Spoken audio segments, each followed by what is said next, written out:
Today we're diving into something that, well, it comes up quite a bit. Finding solid investment ideas in stocks that are trading under $100. It's a really common question, yeah. Because there's still this idea floating around that you need, a huge pile of cash to even get started investing. Right. But the sources we looked at, they really push back on that. They show you can find some pretty promising companies without needing that massive initial stake. Absolutely. It's not really about the share price itself, is it? It's the business underneath. Exactly. So our mission for this deep dive, using the insights we pulled from these sources, is to look at 3 specific stocks under that $100 mark. 3 that the material presents as having a compelling story. And we'll dig into why the sources flag them, right? What makes them stand out, according to this analysis. Precisely. So where do the sources start us off? Okay, first up, the sources highlighted Marvell Technology. Marvell. Ticker MRVL. Okay, so my read from the material is they're in semiconductors, designing chips, and the sources seem very focused on their connection to AI growth. Yeah, that's the big angle. What's interesting, based on the sources, isn't just that they make chips, but which chips. They're talking about custom AI accelerators. Okay, custom ones. Right, silicon specifically designed, from the ground up for heavy AI workloads, makes things faster, more efficient, and also the high-speed networking chips. The plumbing, basically, to move all that AI data Yeah, around. exactly. The sources frame these as key drivers. Marvell is making the stuff needed for this huge AI expansion, puts them right in the middle of it. So it's that specialization chips built for AI and the network supporting it that the sources see as their edge. That's the core argument, yeah. And the sources also mention it's not just AI, which is good. Oh, what else?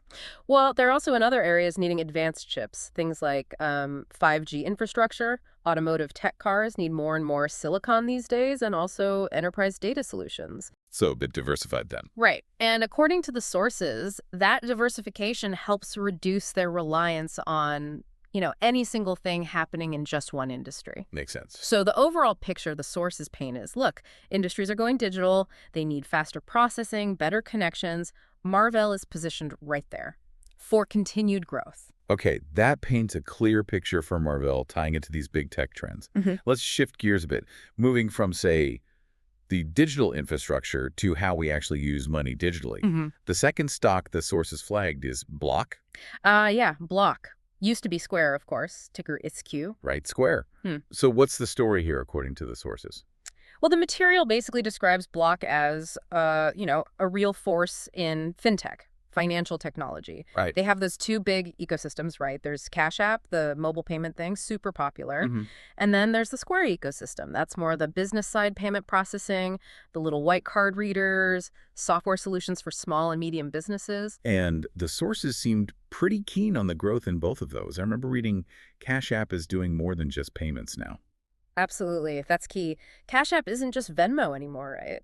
The sources highlight how it's added features like stock investing, even Bitcoin trading, makes the app stickier, keeps users engaged. Right, more reasons to stay inside their world. Exactly. And, the sources brought up an interesting point about Block's stock price. It's been a bit volatile lately. Yeah, I think there were some questions around Cash App's profit growth or something. That's right. But the way the sources frame it is interesting.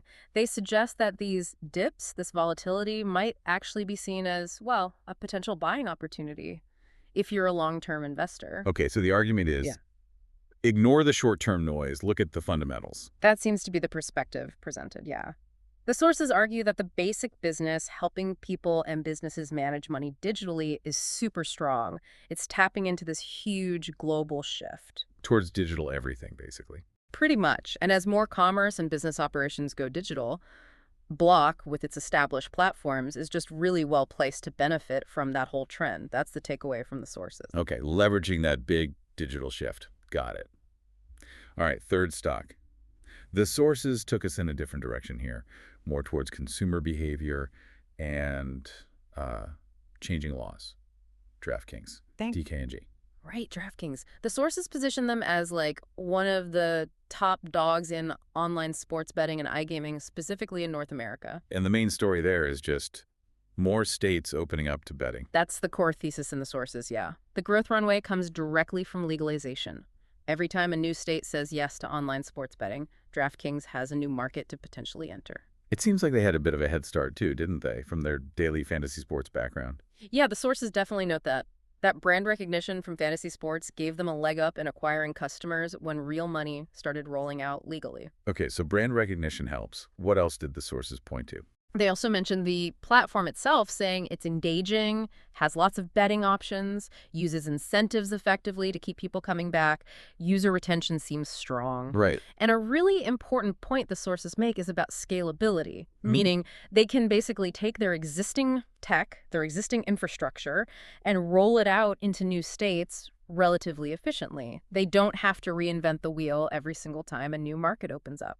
So they can expand quickly as laws change. That's the idea. Yeah. The sources did mention some slight adjustments maybe in revenue forecasts here and there, but the bigger picture they emphasize is that the overall trend legalization, people adopting online betting, that remains really strong. That's the main tailwind. Okay, so three distinct companies, three different angles highlighted by the sources. Yeah.